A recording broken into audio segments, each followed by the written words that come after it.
Дінмұхамед Қонаевтың діндар, иманды жан болғаны жайлы көп айтылады. Тіпті Қонаев атамыздың 17-ші атасы әулие Қожа Ахмет Яссауиді пір тұтқан атақты Ақсақ Темірдің заманында өмір сүрген Бәйдібек би деседі. Қаратау етегінде мазар кесенесі тұрған бұл қасиетті кісінің рухына халық күні бүгінге дейін тәу етеді. Оның әйелі Нүрила Домала ғана періште нұрлы кейуана атанып аңыз болып кеткен.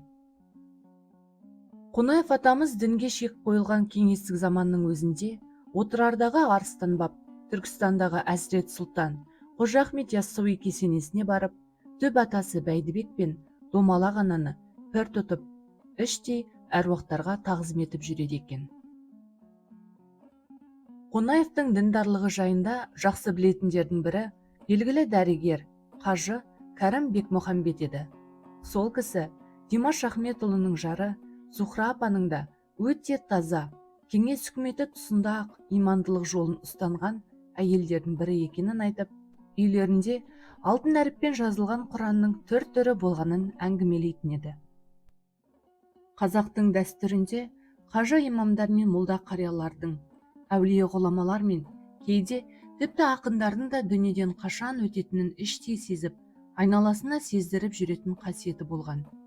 Мәшһүр Жүсіптің, ақын Мағжан Жұмабаевтың, Арқадағы ақын, Құран қария Файзолла, Жетісудағы Божбан ата, бұрынғы Алматы мешітінің молдасы Қырықбай қария қай күні дүние салатынын, тіпті кейбірі ай күніне шейін дәл айтып көз жұмған. Дәл осындай қасиеті Қонаев атамыздың да бойында болған екен. Олай дейтініміз, Қонаев атамыз ежелден сыйлас, көп жыл құдайы көршісі болған, сыртқы есіктері бір үйде тұрған Сұлтан Сүлейменұлына өмірінің соңғы жылдарында: «Әй сұлтан, бәріміздің сүйегіміз осы үйден шығады, сондықтан сыйластығымызға сызат түспесін» дегенді жиі айтады екен. Сұлтекең болса: «Демеке, қойыңызшы, қайдағыны айтпай» деп ренжитін көрінеді. Көп уақыт өтпей Демекең кенет аяқ астынан бақилық болады. Сұлтекең көршісінің нені меңзегенін сонда ғана біледі. Өмірден өтеріне 10 шақты күн қалғанда Демекең жақсы көретін алтын ене дәрігері Кәрімді үйіне шақырады. «Кәрім қажы, бүгін мен бір түс көрдім» деп сөзін бастаған екен Димаш Ахметұлы. Мына үйдің төрінде марқұм Брежнев, оның қасында әлде қашан о дүниелік болған Косыгин қонақ болып дәм татып отыр екен.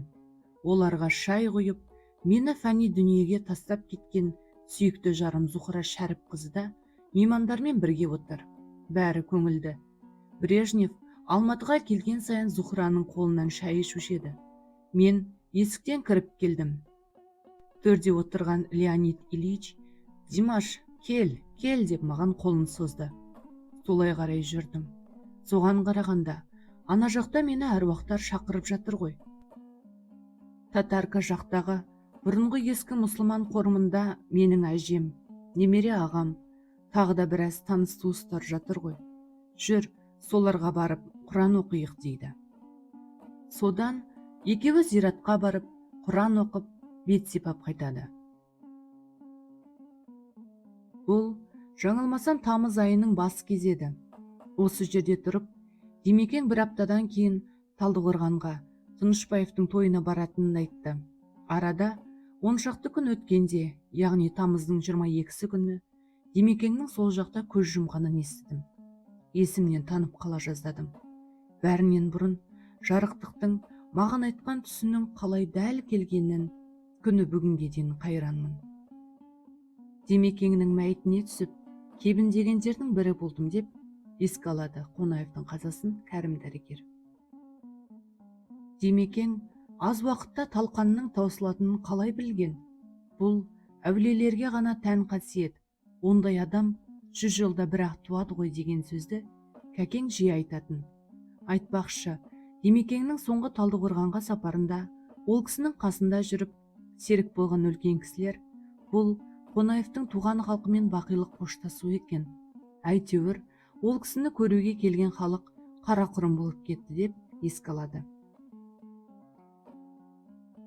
Әйелі өмірден өткенде 1992 жылы Қонаев атамыз сол кездегі бас мүфти Радбек қажыны қонаққа шақырады.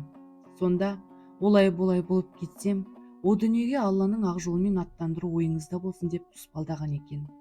Содан келесі жылы 1993 жылы Димекең дүние салғанда Радбек қажы өзі жаназасын шығарып соңғы сапарға аттандырады.